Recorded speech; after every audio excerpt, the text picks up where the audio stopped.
Here's a quick disclaimer. The views, statements, and opinions expressed in this program are those of the speakers. The statements are not intended to be product claims or medical advice.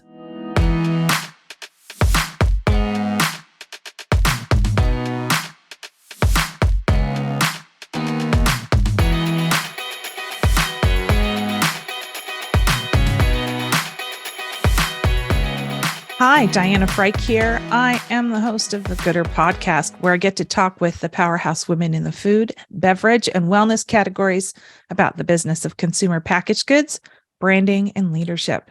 This episode is brought to you by Retail Voodoo.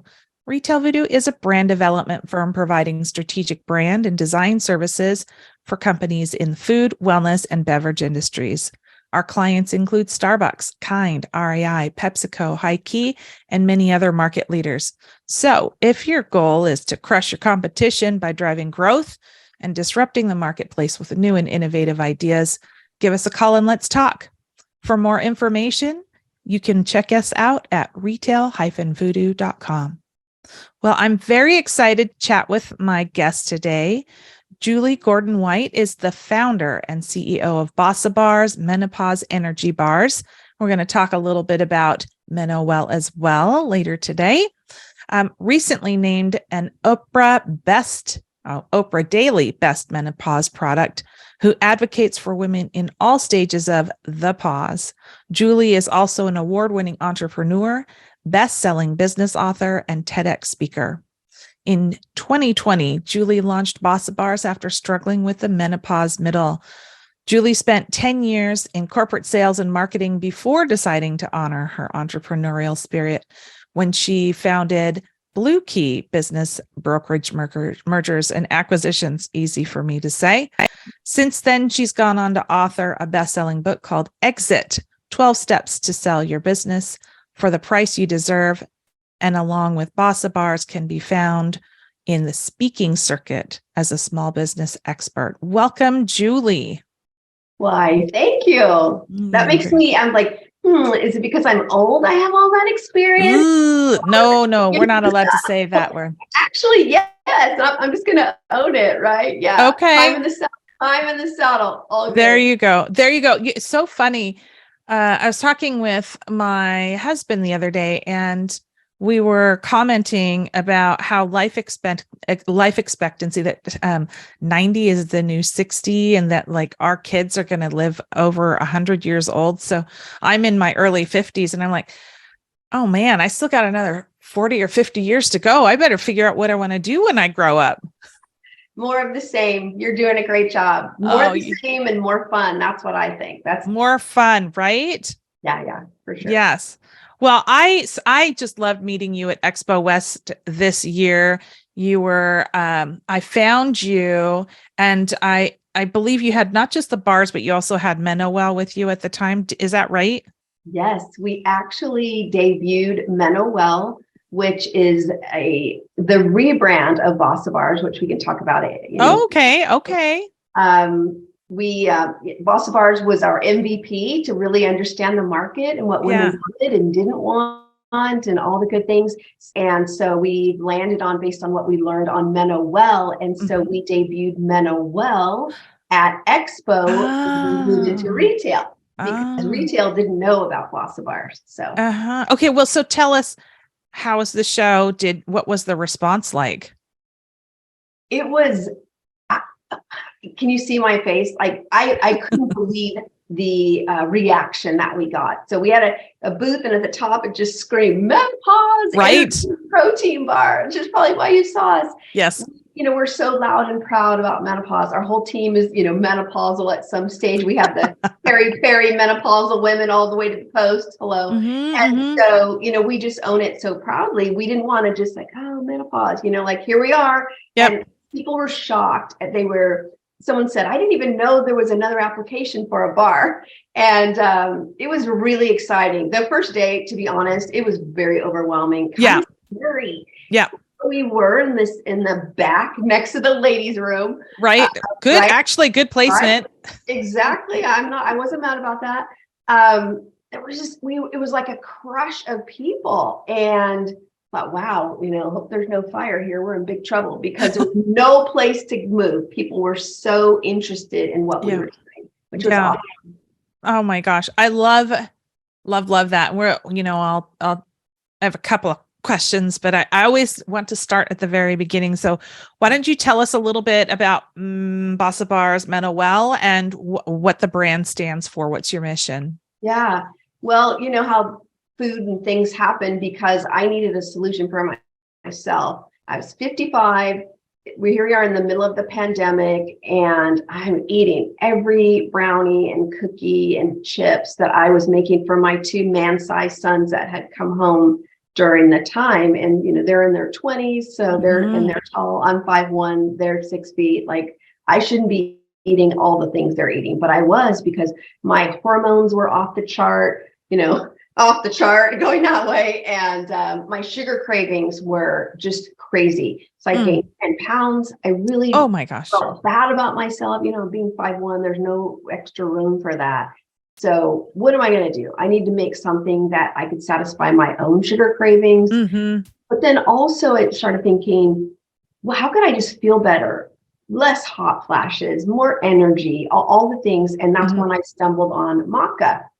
Maca, it's a Peruvian root. Yes. Been around for forever, has wonderful compounds that help balance blood sugar and hormone fluctuations over time.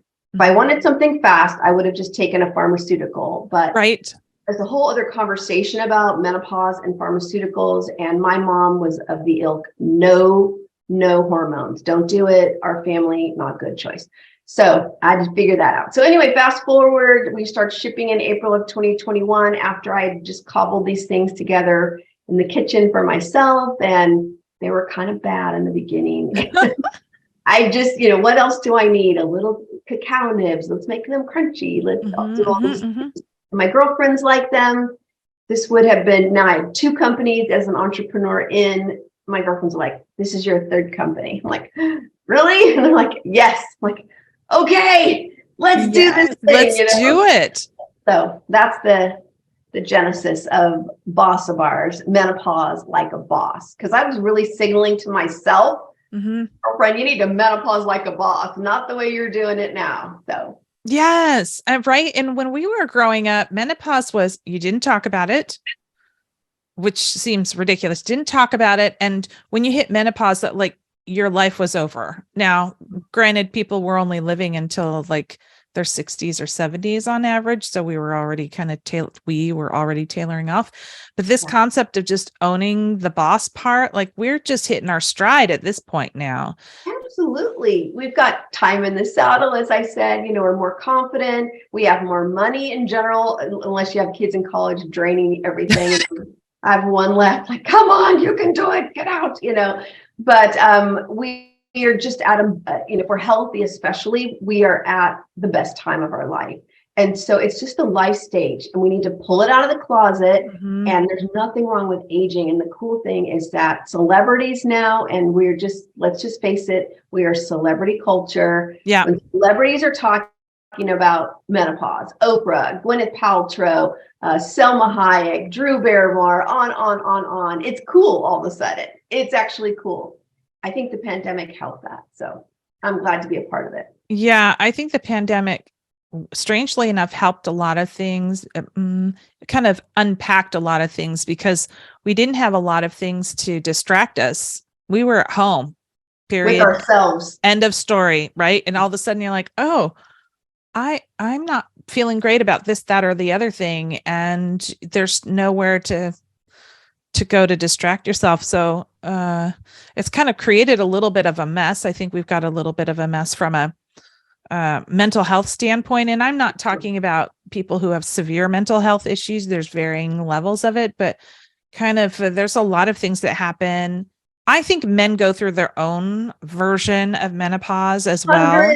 100%. They have hormones. Of course they do. Yeah. It's not talked about. They express it in a different way than the way women do. Yeah. And I think that what we've traditionally called like in the past, a midlife crisis is us just kind of grappling. This is me personally. I'm no doctor, but I think it's us grappling with the changes in our bodies and the hormone fluctuations and what do I want to be when I grow up, and all of that thing is what I call the great menopause. And we just have only been, women have been in the workforce in mass only since really the 80s. Yeah. And so for us, it feels like new, but it's been there the whole time, I think. It's been there the whole time. It's a new it's an old, new conversation. Yep. If you ask our mothers didn't talk to us about it because they just soldiered through it. That it just wasn't a part of the war to talk about, oh, I feel really hot today. Maybe they're just see them taking off their jacket or sweater or whatever. Like, that's interesting. Yeah. Our generation, we're willing to talk about everything. Yeah. So this is part of it. And menopause in the workplace is huge. The way menopause, you're talking about mental health, so brain fog.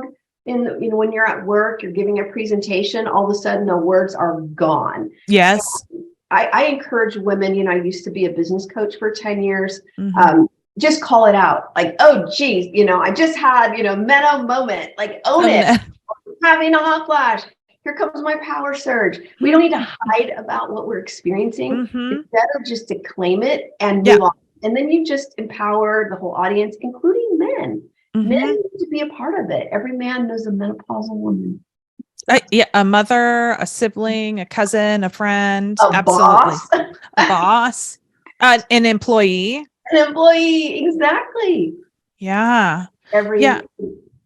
So I think that the Gen Z, at least my kids' age are in the Gen Z range. What is the age category of Gen Z? Gen Z is like 16 to mid 20s. This kind of age group that is open to the dialogue around mental health and well-being and that sort of thing, are open to hearing these conversations. So I think that's helping the dialogue as well. We're not necessarily being met with resistance. I think younger millennials as well. We have a group of people that are no longer saying, you guys are crazy, we don't want to hear about it. It's just becoming open and open and open. The stigma, it has been reduced in mental health because kids really experienced it in a significed way. They had to live with it. Right. Our kids were shut in. And so we've had to acknowledge it. And now there's so many services, but so I would just throw menopause in there. That's why women let their hair go silver, including me, because we can do it underneath the cloak of darkness. You are so funny. House when you're going through that really hard part, and all of a sudden, like, woo, okay, I'm good with that. That's so funny. I went in the opposite direction because all of a sudden I went to seeing myself on screen all day long, and I went, oh my goodness, I can't do that. Color, makeup. I bought a bunch of jewelry. I have so many shades of lipstick. I can't even tell you. I went the opposite direction. Makeup, cosmetics, jewelry, everything from the waist up. Basically, we spent all of our money on, right? Absolutely. Absolutely. Now I want to kind of go back to this concept of kind of nutrition and menopause. I mean, nutrition, they're saying, I just heard this, I think the FDA just did a report that they said that people over the age of 60 that were taking multivitamins, that there was a better cognition and better memory for those that were taking a daily multivitamin, like the first large official study that the government was overseeing. And of course, all sorts of disclaimers and not enough research, blah, blah, blah, blah, blah. But still going back to nutrition as this way of helping us. Right. When you're building this bar and you're building all the products that are around it and the brand, what hurdles were you running into, either by way of acceptance from consumers to product development? Like, talk a little bit about how those early days were going in the specific space you wanted to play in. Yeah, that's a great question. I saw that same article that you're talking about. Did you? So we're still in the early days. That's what I will say. We are still, we've been shipping for 2 years, but in the middle of pandemic. So we went through all the supply chain woes, out of stock, a flavor that our first flavor went south because we couldn't get a specific ingredient that we had chosen for it. We went through all the things. So all the things. I just want to make sure we're still early. But the interesting part about this, so I have a clinical nutritionist on my team. So I came up with this idea for myself, but I wanted to make sure I wasn't doing anything, out of boundary. Yeah. So we have a clinical nutritionist and we have an OBGYN that specializes in hormones and menopause. So they have to, if they have to give the approval for everything. So the tricky part about first of all, plant-based. So Harvard study, eating more plant-based helps calm down symptoms in the stages of menopause. Really? It helps reduce hot flashes. Your body, your digestive system doesn't have to work so hard to process, when you're processing plants and fruit, and then you're eating a ton of meat, let's say. So the body's already working hot and hard. So more plants just calms your body down a little bit. Interesting. Now, the flip side is we still need a lot of protein because as we age, we tend to lose our muscle mass, which is why 90% of women in the stages of menopause gain weight, 10 pounds or more. So it's important that we make sure we get protein. We can get it from plants. You have to eat a lot of plants. We can get it from powders. We can get it from meat. So don't get me wrong. I love a good hamburger and a steak, but I'm not eating that as an everyday. Right. So going through the process of finding ingredients that can support, like maca, pea protein, so we can still get our protein in. But also the hard part about it, and we are just now building our own study for efficacy. As plant-based foods don't come with a clinical trial. That's true. And so we're still a food, we are not a supplement, but because we support the experience of menopause through maca, then we tend to straddle this line. So we are really trying to document. We know our women, we listen to our women, we know they say, I feel so much better when I eat your bars. They're only, they're not super sweet, just lightly sweet with dates, no weird sugars or anything like that. I feel full because they have 29 or 32% of my daily fiber, but the calories are only 150, 160. And let's just be real, as women, we don't want to eat a big hunkin' calorie thing.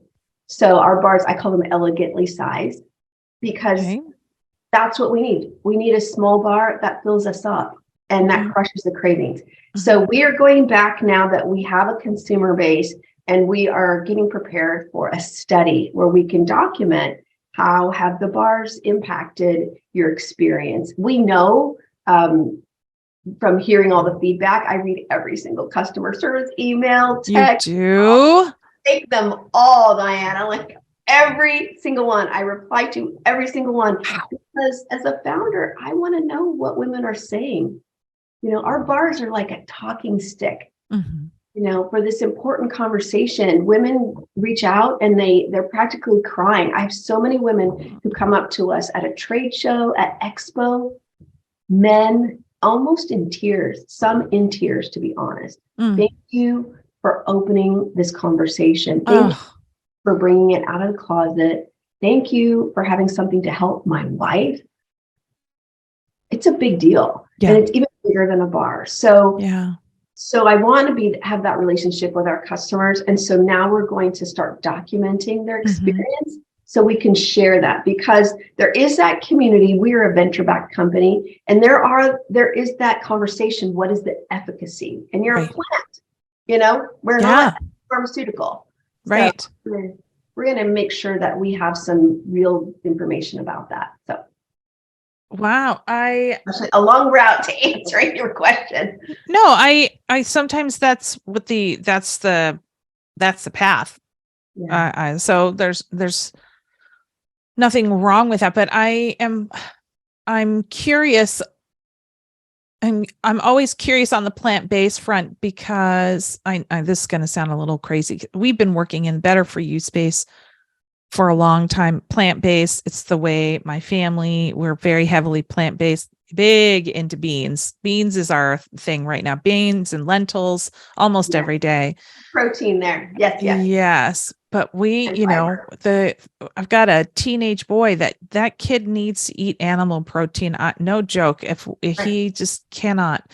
So it will be curious to me as we continue to investigate this balance between getting the right kind of protein for a very athletic Oh, growing body, for young men and women, and these young people that are growing up whose bodies are transforming, and making sure that we get enough vegetables, that we're not doing this swing from, okay, whatever you want because your body's growing like crazy and you need 6,000 calories a day, to now a you have box to of switch cereal or two and a gallon of milk, right? right. Oh, you've been No, I there. raised Yes. two of those. I know. They're bottomless, and give them. This is from the mom perspective, right? Yeah. All the things, all the vegetables, all the meat, Yeah. they are bottomless. They're so hungry. So I I'm know. speaking specifically for women in midlife where we don't need to eat like we Right. do when we're in our Right. 20s and 30s, even 40s, right? But Yeah. but yeah, those 16-year-old young men and women who are athletic or who move their bodies a lot, Yes. they need a lot. They need a Yeah. great balanced diet. I raised two sons that are extremely athletic, and you just can't keep enough food in the house for those people. You can, right? Anyways, yes, bottomless, they got a hole in their leg. I'm sure of it. Right? It calms down, just so you know. I know it does eventually, but I guess it will turn into what I spend in groceries will go into college fund here soon enough. Exactly. Mm. I'm seeing it there. Now, talk a little bit about what is happening here. You're catching the eye of the media. You're catching the eye of the Oprahs of the world, the Oprah staffs of the world. That what do you think is going on in our culture?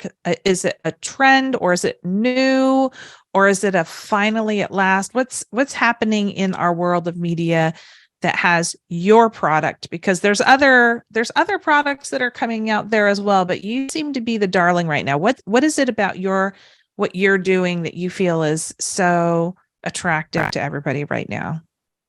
Well, thanks. I appreciate that. Yeah, we don't have any or no paid PR. As a startup, like that's a big investment. So yes, it is.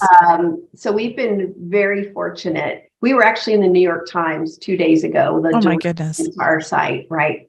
I think it's that combination of celebrities, people that we love, care about, and trust as a society, as women, like Oprah talking about it, like Naomi Watts. And we've been fortunate enough to have a product that people like, and they want to have it at their things and their events. And it's Yes. creative and different. And I think that's why people, I think it's fun. It's a lighthearted part of menopause. And for me, what was important, there's a lot of information that is coming to the surface. And if anyone wants more, we have a ton of resources on our own at bossofours.com.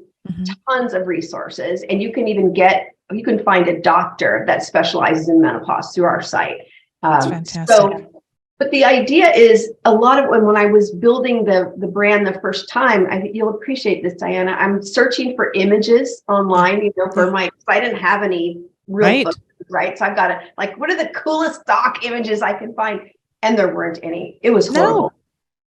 It was horrible. Like every woman looked like this was the worst time of her life, or she looked 30 years older, or was wearing clothes that my 83-year-old mother would never even wear.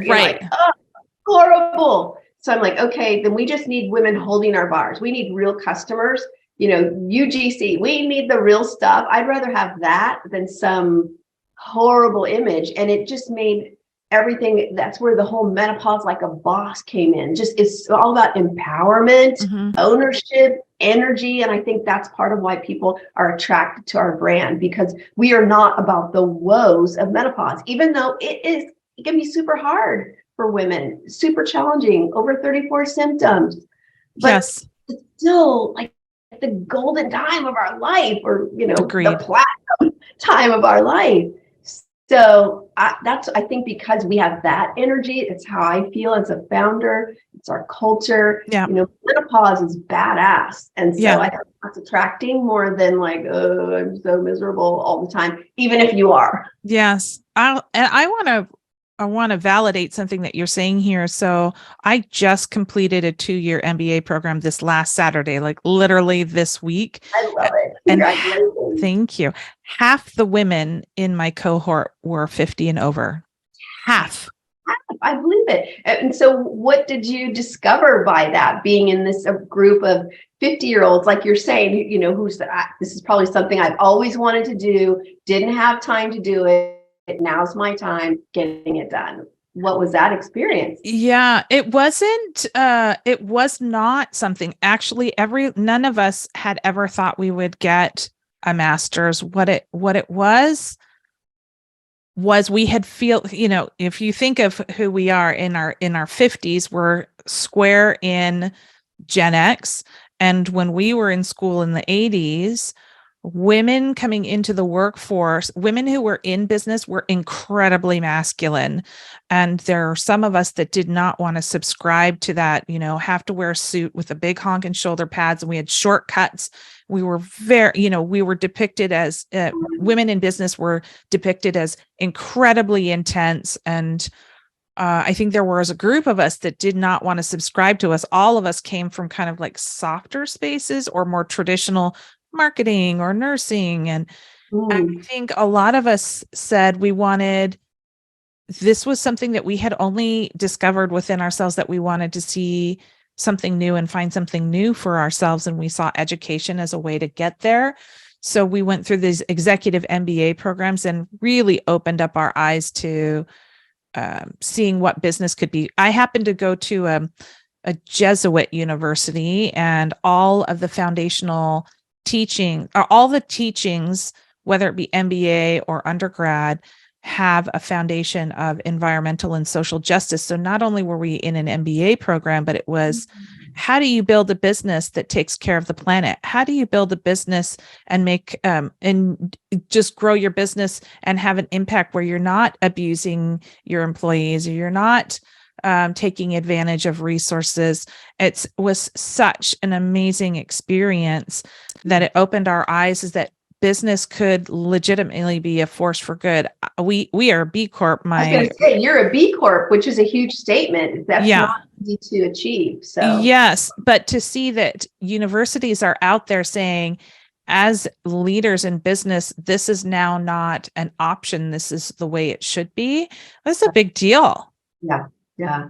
Well, that's really great. I love it. To me, that's, and I have to have you, I do on Instagram every Tuesday a show called Meno Lounge Talks, where I interview women and experts and doctors, influencers, advocates about their experience and products and things. But I'd love to have you come on. Oh gosh. About what it's like to get, your MBA in your 50s, because I think this is exactly why I do what I do. This is exactly why I love the bars, the nutrition, menopause, talking about it every day, because it is so exciting and empowering to highlight women who are doing cool things in their 50s. It's almost like it's a reboot, a restart, but you're bringing all the goodness with you. You don't leave not one experience behind. You're bringing it forward and just amplifying who you are. So cool. I love it. But my husband calls it a rebirth. Yeah. Cool. So, yes.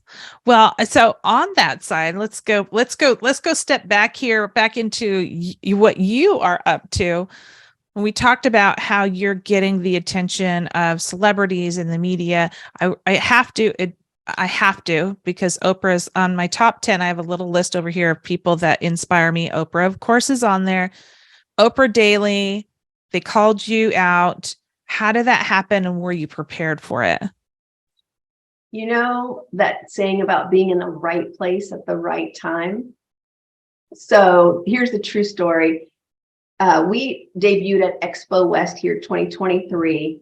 2022, I was there supporting a girlfriend who has a menopause tea, a hot flash tea. Right? Yes. In her booth. So I was just there getting the lay of the land before I spent my tons of money being there. Like, how does this thing work? Literally tons of money. Supporting her, she steps out to go to present to a retailer. So I'm in the booth. Here comes a reporter for Oprah Daily. No. It's a true story. So wonderful. So I say, you know, she's not here right now, but let me tell you all about her amazing product. I gave the whole spiel and pitch on her product. And then when I was finished, I said, and by the way, I also have a menopause brand. It's a bar called Bossa Bars. I'll give you my card and a bar. No, actually, I didn't have any bars. I didn't have any bars because we were out of stock, because we had that issue I was talking about. So I had no bars. I gave her my card. That was it, and told her. And then she asked me later on, you know, can you send me a bar? And I sent her one after that. And she asked for our logos, but you know, you didn't think anything about it. So all of a sudden, our director of growth says, hey, we're getting sales from Oprah URL, Oprah Daily URL. Really? Like, no idea. Search Bossa Bars, Oprah Daily, boom. Top best menopause products, Oprah Daily. I saw that. Yes. Our girlfriend's product and our product were there. So that's how it happened, being in the right place, the right time, but it didn't have to be perfect. I had no product with me in the moment, but I also saw the opportunity to shoot my shot. Do you know what I'm saying? So as women, we're like, oh, I have to have everything so perfect all the time. When the opportunity presents itself, step in. It's okay if it's not perfect. It's probably better if it's organic anyway, and take a shot. And so I did, but I wasn't attached. I wasn't looking every day. I had her card, all the things. I wasn't emailing her all the time. Hey, you know, maybe I should have. I don't know. But I was like, okay.